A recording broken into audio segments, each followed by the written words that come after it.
Hi, and welcome to Simply Sincee. I'm Dr. Sincee Callahan, Chancellor at ELU and metaphysician. My co-hosts today are the Salinos, Judith and Dominic Salino. And we're going to continue with the subject that we had a little bit earlier. We're talking about competition how we compete with each other in our lives that creates chaos. We want to talk about a healthy lifestyle, being able to realize when competition isn't necessary and when it is. And earlier in our segment, we talked about the competitiveness in sports.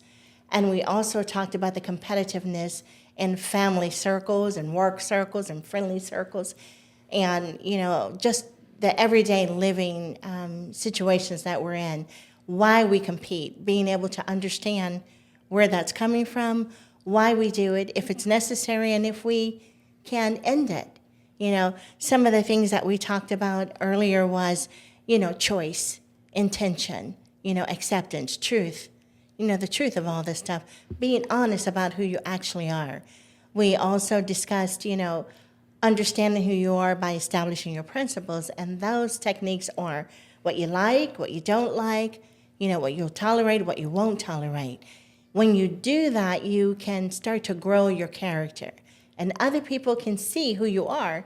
People can identify your character. I know that most of you who are listening and here in our little audience knows that you'll meet a person and you'll say, I recognize that person's character. They'll never say this or never do that because that's not their character. And that's what we want to establish. We want people to be able to identify our character. And when everyone can identify who you are, you have established yourself as a person with principle. And doing that allows you to be able to play any role in life. So you want to establish who you are, develop your principles, be able to have a great character so that no matter what is thrown at you in life, you always have an idea of what to do.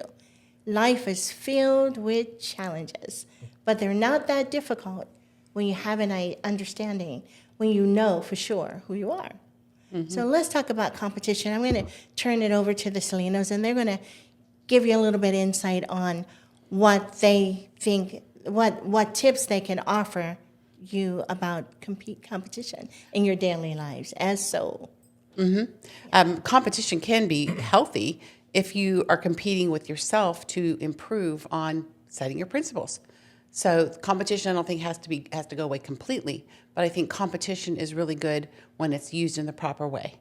And so I remember when I was watching the Olympics this year, there was a particular athlete who said, I'm out there competing with myself, trying to better myself. But you're also naturally in competition in a sport, if you're racing against somebody, whatever that is. But, when you focus on yourself and you know who you are, I think that's when you have a healthy competition. So I felt that was something that, we could encourage people to start recognizing in themselves. Who am I competing with and why?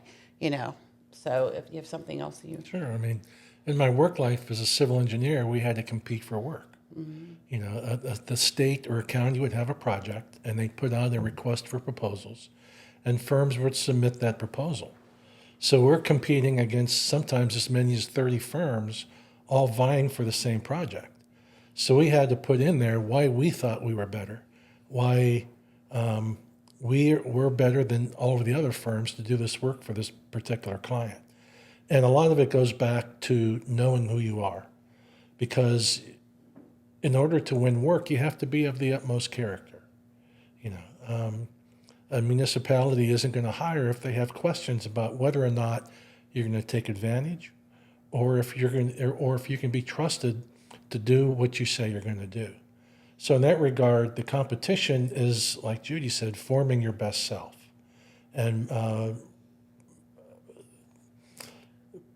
what's the right word? Putting your best self forward, and understanding who you are. Yeah. And I liked what Sharon and Dave were saying too, when they were talking about, like, in a corporate situation, why would one person be upset that, their idea wasn't recognized? That's how you look within yourself to say, what is it about me that makes me want to stand out or be important? That's when you're finding who you are, that can just fade away. And so trying to understand competition as a healthy person isn't going to always work immediately. You're just going to have to figure out, why, like Sharon and Dave were saying, why do I want my voice to be heard? Why do I want it to be my idea? When the best interest in the whole isn't, one person's idea, but everybody throwing out, I like what Sharon said about everybody throwing out their ideas and then coming up with the best example of that. Mm-hmm. And that to me is important competition. Yeah. And I understand you to say that it's important to have, a unfolding self-discovery. Yeah. And, if you want to compete with yourself, I think you should just maybe draw a line so you don't just go too far and feel like you're never going to reach the goal of understanding yourself. I like the fact that you are bringing in the job competition and the sports competition. But in the family circle, we find that people are constantly competing, even in just a little neighborhood circle. Like my neighbor got a car, so I got to get one better.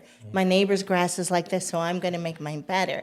And then we have all these associations with people like, I'm the association boss. You do what I say, how I say, when I say. And with no regard for the whole of everything, with no regard for how you might be disrupting a whole family by interfering just with your energy and your vibrations of how to compete. I want someone to see me. So what we're trying to help you to discover is who you are as soul when it comes to competing in this everyday life. That you get up in the morning, you wake up. What you want to compete with is a beautiful day. That's how I see it. This is a lovely day. Let me see how I'm going to get out here and enjoy this. Let me make the best of this day, not how I'm going to get out and destroy somebody else's opportunity of having a good day. Because we do that, in our family. We want to be better than the sister or the brother, or the daughter's competing with the mother, or the father is competing with the son, or the parents are competing for the affection of the children, or the children are competing for the affection of the parents, and the neighbor wants this neighbor to be my kindergarten friend. That's how I see it. It's like a playground at kindergarten when we're competing in these silly ways. And I just want to bring it to our attention that is what we do. And we can be better at understanding that we are the physical body of soul, and when you realize that, there is a point that we get to where soul is just one big whole thing. But if we can be conscious of that in this physical space, that is still about the whole of everything, that we can kind of eliminate some of the chaos that we create.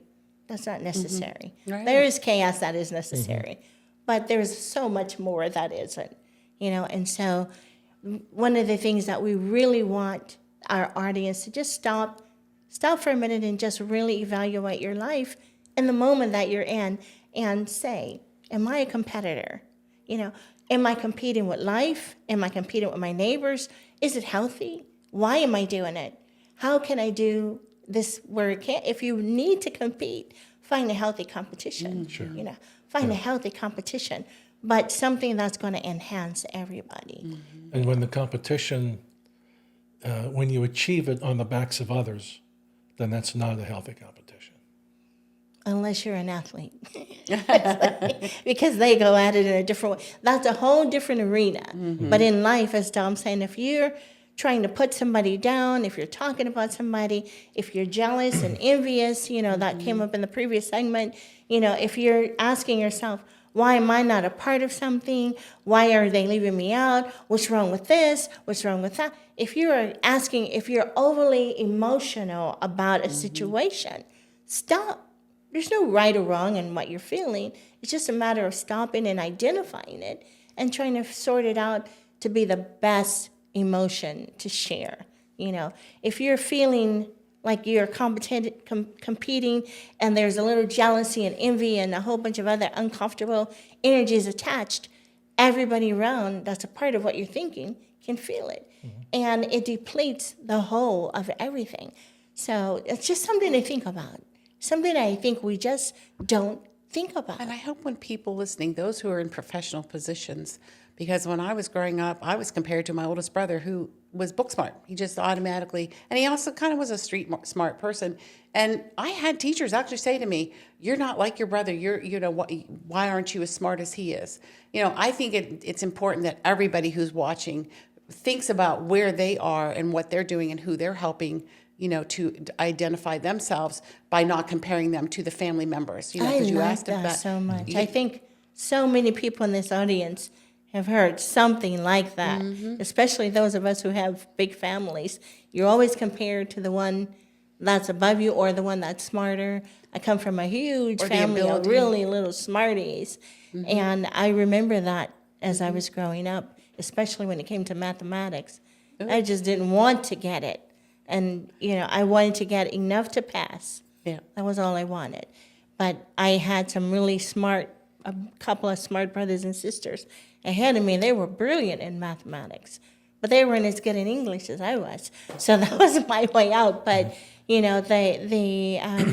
it's important for those teachers and leaders and people that are responsible for guiding and the guardians of others to be conscious of that, accept every soul in the space that they're in. And if you're going to have competition, make it healthy where it benefits everyone, not a way to deplete or make someone feel insufficient or less than.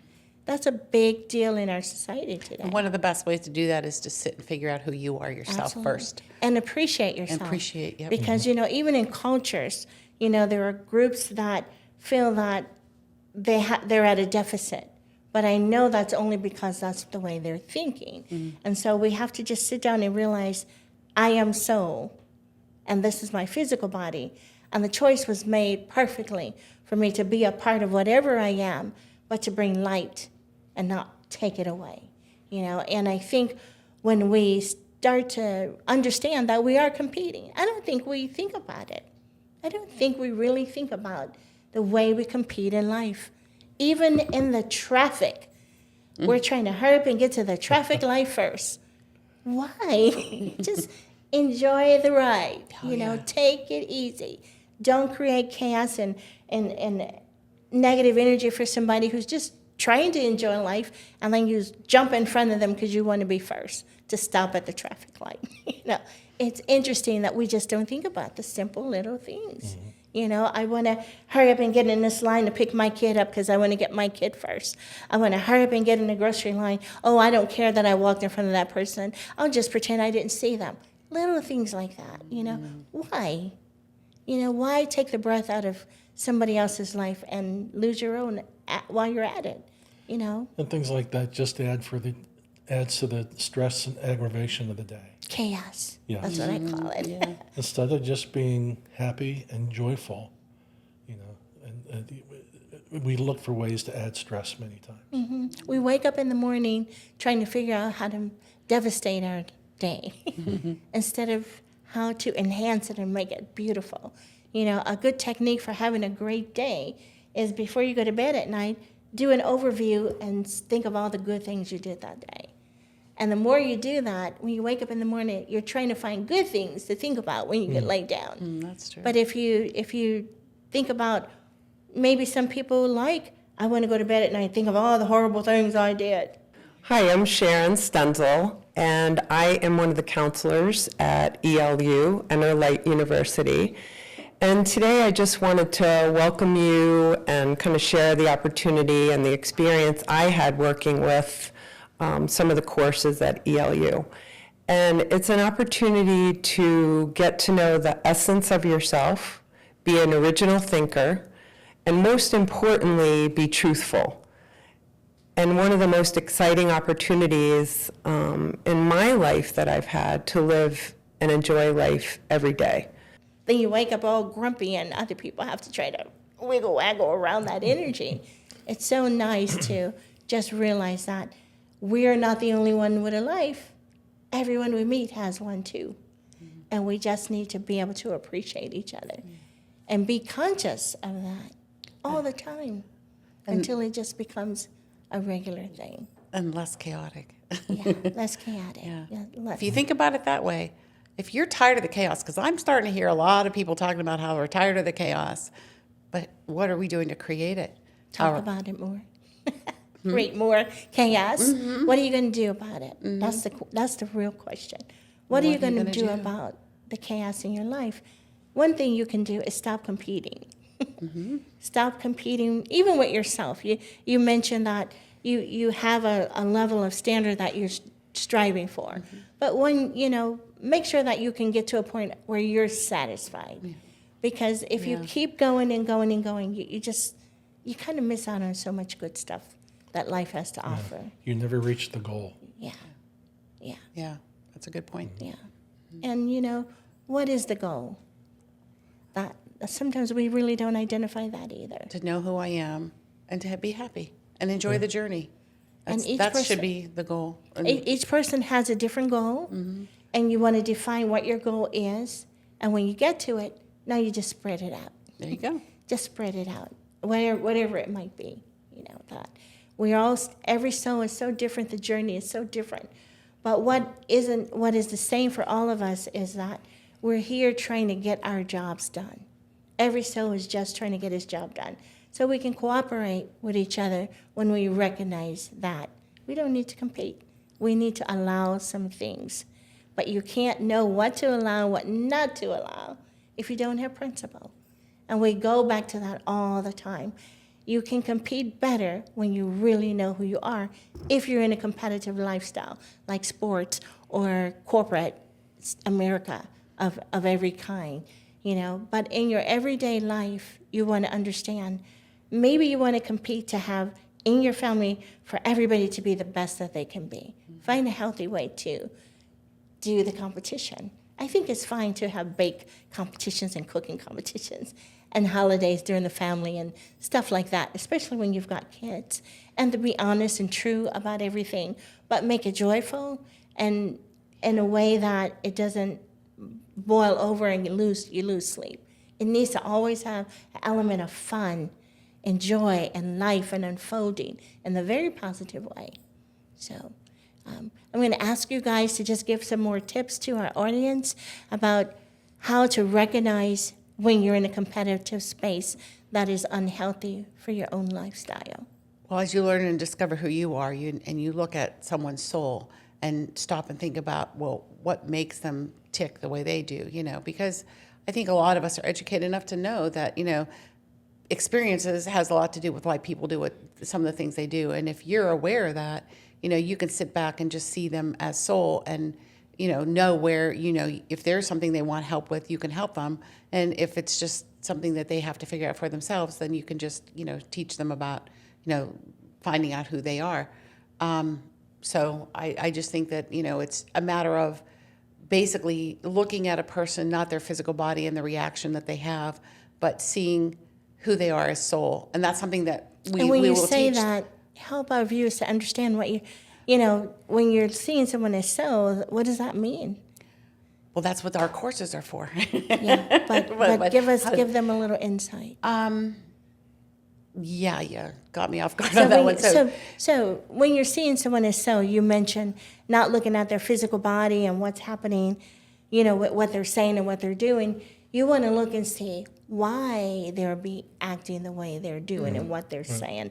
When you do that without judgment, then you are seeing soul. Wow. But if you're attaching anything to, they look like this, or this, that, and the other, sometimes you have to interfere if what the person is, their actions are creating a little bit uneasiness for the whole of a group. But you need to do it in a positive way that here's what I'm going to help you with because this is what's going on. But that's how you see soul. You get the physical body of soul aside and you say, take a look at what everybody else is seeing. We need to work on this. We want to improve this. But it is not a negative thing. You're pulling that individual aside and you're helping them to unfold to be their best self. So when you see someone, if you see a child that's acting up too much, you don't want to say, oh my God, that child is whatever. You want to maybe, if the parents allow, sit down and say, here's a technique or two that I've learned, or here's another way. And the child, you want to see it as so that if a child is acting out, just like when they're first born in the first 9 months, they cry when they're not at ease, when something's wrong, when they're hungry, when they're in pain, when they're cold or too hot, or they're just trying to let you know that something's doesn't feel good. And when your child is growing in all these stages, even when they become young adults, they're acting up because something's not comfortable. And so you want to be able to see everybody, all the mothers need to see all the children as their children, the fathers to see the children as their fathers, and all the different layers of how we develop family. We have to be able to love as soul. And you identify what we consider physical problems as what's really going on. When you do that without judgment, without competition, without ridicule, without envy and jealousy, then you're seeing soul. If there's an emotion attached to it, you're not fully aware or conscious. And another thing about seeing soul is you never, ever, never, ever tell someone that they are not there yet, that they can't see it, when they need more work. There's a kind of way to help soul to unfold. Words have a lot of power. And if you're telling somebody that you're not there yet, it sometimes hold them in place. Mm-hmm. So you want to be very careful of how that's a form of competition, actually. Mm-hmm. If somebody is saying, if you're trying to share something with someone, and then you tell them, well, you just don't understand, you just can't see yet, you need more work, that's a form of competition that some people are not conscious of. You want to be kind, true, kind, and fair at all times.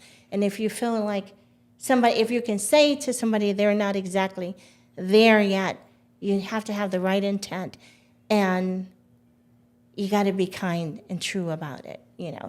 If you're saying that, you're not really seeing so yet. So that's a part of how we can identify competing. I'll give you the last word, Don. Well, just to kind of sum it up, when you're able to see someone and understand why they act or react the way they do without judgment, that's seeing soul. That is. When you are unconditional in your love, and I say all the time, I don't love everybody. I don't, but I have unconditional affection, I should say, for soul itself. I have a great love for soul, and so I don't want to hurt the physical body of soul. And when you get to the point, at times we're like that with different people, but we want to get to the point where we're like that with everybody. That is just who we actually really are. And you get to the point where you don't judge, you look. You try to identify what is going on. Well, especially and then you go from a layer above the physical. Especially if you've had a lot of experiences in your lifetime of seeing other people and what makes them tick and how they've behaved. And, that for me, it helped me to understand, somebody who's very competitive, what's really going on with them? If I see soul, I can just see that, something must have happened when they were younger that, left them feeling like they had to compete to try to tell people, I'm better than you. And that's just one instance. That's one instance. That's one instance because some souls come here to be competitive. Mm-hmm. So that's why we can't narrow it down like that. We have to be able to see, oh, that's a competitive soul. Oh, that's a not competitive soul. Mm-hmm. Oh, and you want to be truthful about it and be able to accept the task and the journey of soul completely. And you can't do that, honestly, if you don't know who you are. We've got a lot of people going around pretending that they know, and we know. We just went over that in our little retreat with some young people this weekend and helping them to identify that, you're just pretending that that's who you are, which is what you expect in anyone who's not yet 25. Mm-hmm. But once you start crossing over into that other layer, that other cycle of life, you really need to take a moment and get to know who you are, really, so that you can assist other people and without competition, and when you, as we said earlier and in this cast, that if you are attaching anything to it or defining it in little just pieces, you're not fully aware yet, but you're getting there, because if you're thinking about it, that means you're unfolding. And you just keep thinking, you don't put yourself down, you just lift yourself up about it, and any last words? I think that's it. Yeah, good. Okay. So thank you so much for tuning in with us today. Thank you, Selena's, Judith, and Dominic. And I want to leave you with just stop competing. Enjoy life. Enjoy your breath. Have a great day. Thank you.